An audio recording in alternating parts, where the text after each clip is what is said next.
Ever get that, like, I don't know, that weird feeling, like you're kind of living a life that isn't quite yours. You look at like all the choices you make, all your beliefs, even the things you're going for. Yeah.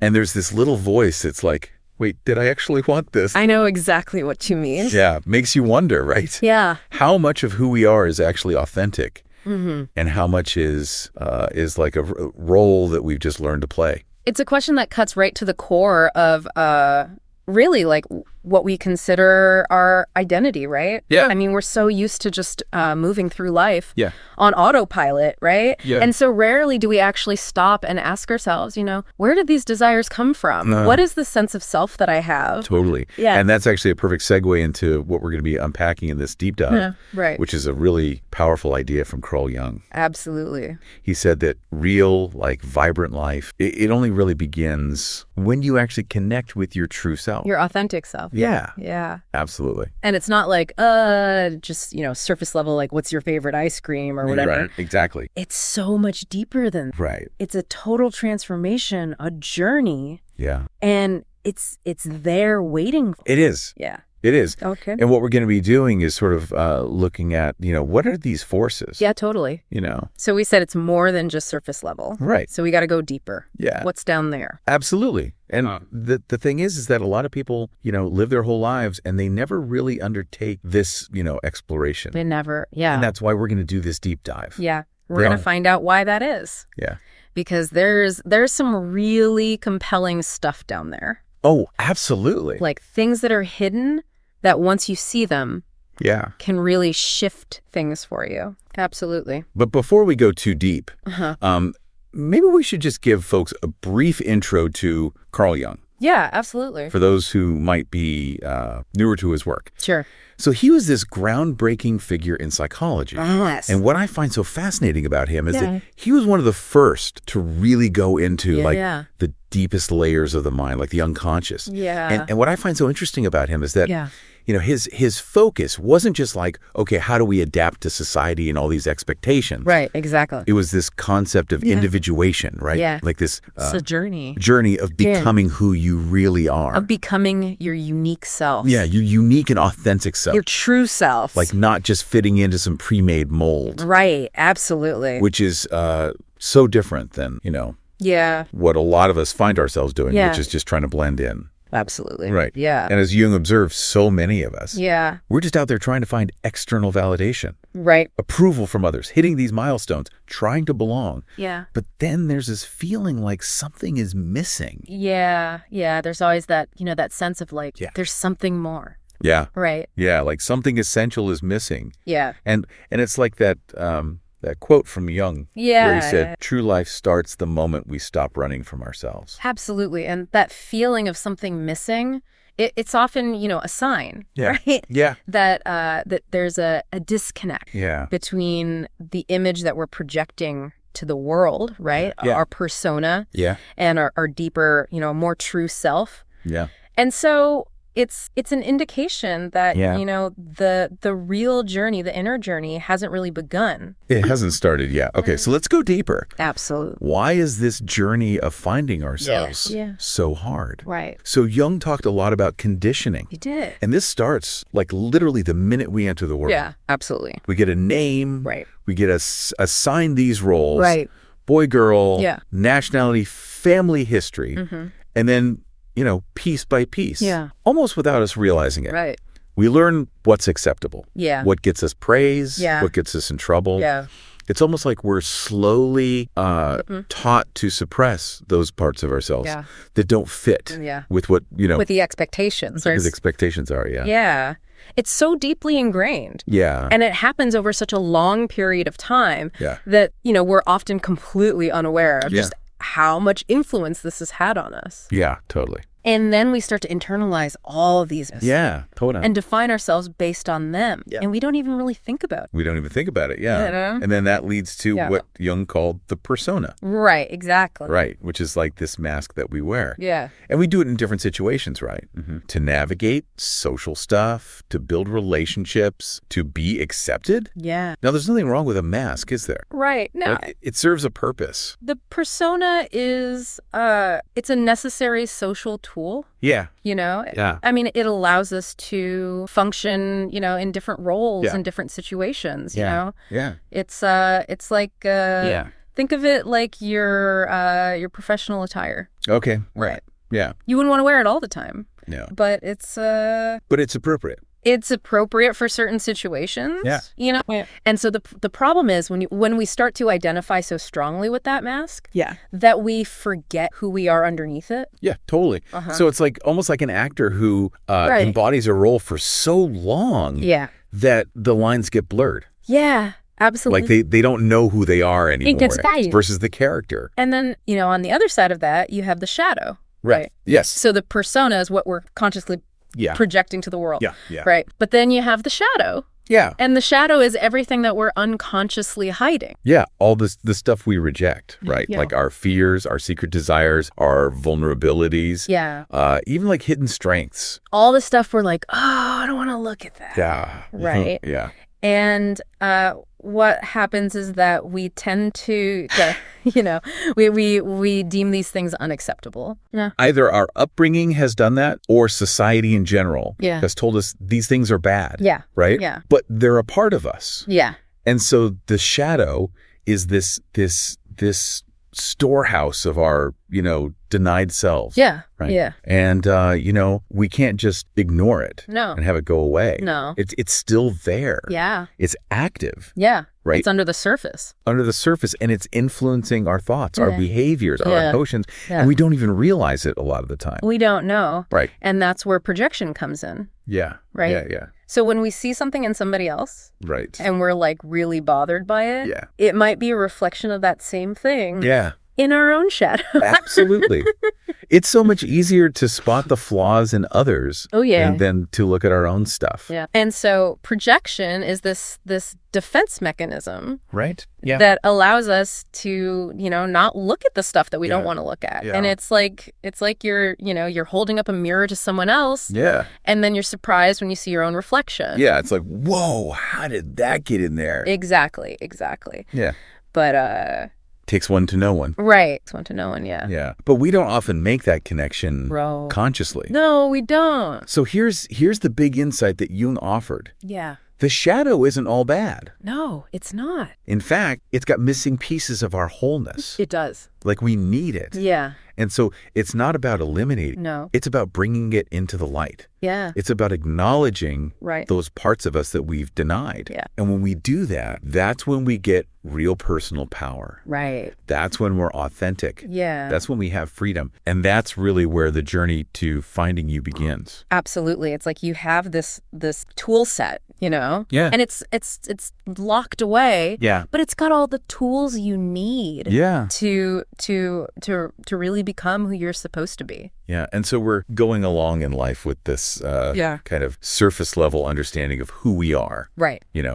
Our name, our job, our history, all that external stuff. Right. All those external markers. Yeah. Right. But Jung said that's not the whole picture. No, it's not. It's far more complex than that. Yeah. Right. It's almost like, it's a facade. Yeah. And underneath that is this vast landscape of our unconscious mind. Yeah, filled with forgotten memories, suppressed emotions, unacknowledged desires, untapped potential. Yeah. And to really find yourself, you got to go on an expedition. You got to go into that buried self. Yeah. Into that buried self. Yeah. Yeah. It's like what we're consciously aware of is so narrow compared to the vastness of the unconscious. Right? It's like seeing the very tip of an iceberg. Okay. Yeah, I like that. Right. And have you ever had that that really deep longing for something more? Oh, absolutely. Like a sense that there's a greater version of you that's trying to get out. Yes. Jung said that's your unconscious. Right. Trying to get your attention. Right. Calling you towards that more authentic self. Trying to guide you. Yeah. Yeah.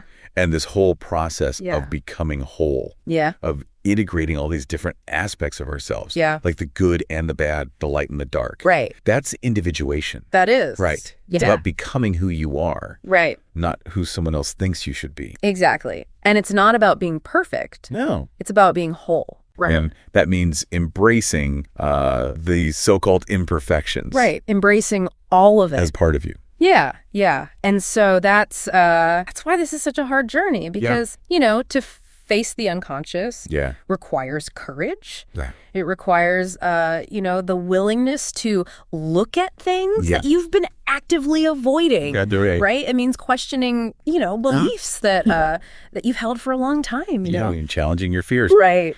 Yeah, this is, it's not the easy path. No, it's not. And we are really good at avoiding this stuff. We are masters of avoidance. We're masters of avoidance. Yeah, absolutely. And we distract ourselves constantly. Yeah. Work, endless scrolling on social media, binge watching shows. Yeah.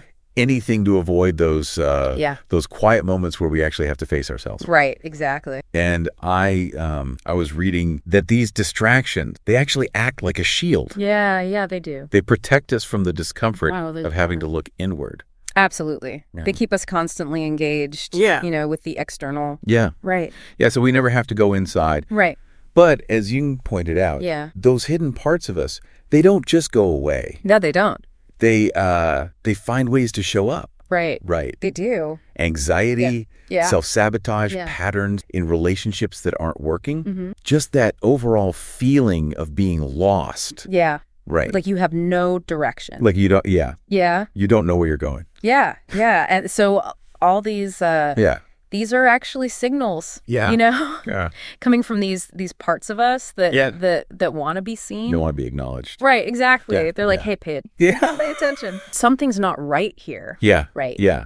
So it's like our unconscious is constantly sending these messages. Yeah.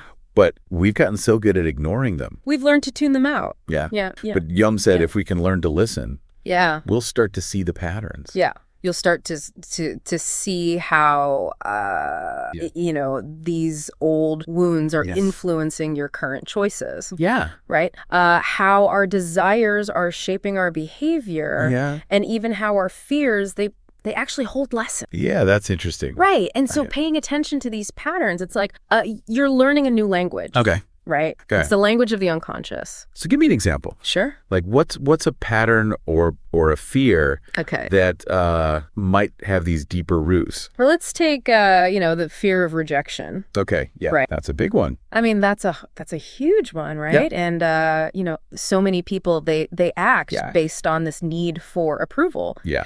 Right. They're always looking for external validation. Yeah, exactly. Yeah. But Jung would say, it's not just about what people think of you right now. Yeah. This fear, it goes deep. It has deeper roots. It has deeper roots. Yeah. It probably goes back to childhood. Maybe there were times when you felt unseen, unheard. Yeah. Not good enough. Yeah. Right. Yeah. And so this fear, it's like the shadow aspect that's controlling you. Yeah. Until you acknowledge it. Until you say, okay, I see you. Right.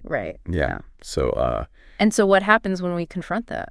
Well, what happens is that when we finally face these things, they start to lose their power over us. Okay. Right. And so imagine living without this fear of judgment. Yeah. Right. Yeah. Imagine being able to express yourself authentically. Yeah. Without hesitation. Yeah. Right. Yeah. And making choices based on your value and not what other people think. Not external pressure. Right. Yeah. And that's the power of individuation. Right. It's not about becoming someone different. It's about becoming more fully you. It's about reclaiming those parts that have been disowned. Right, exactly. And integrating them, Yeah.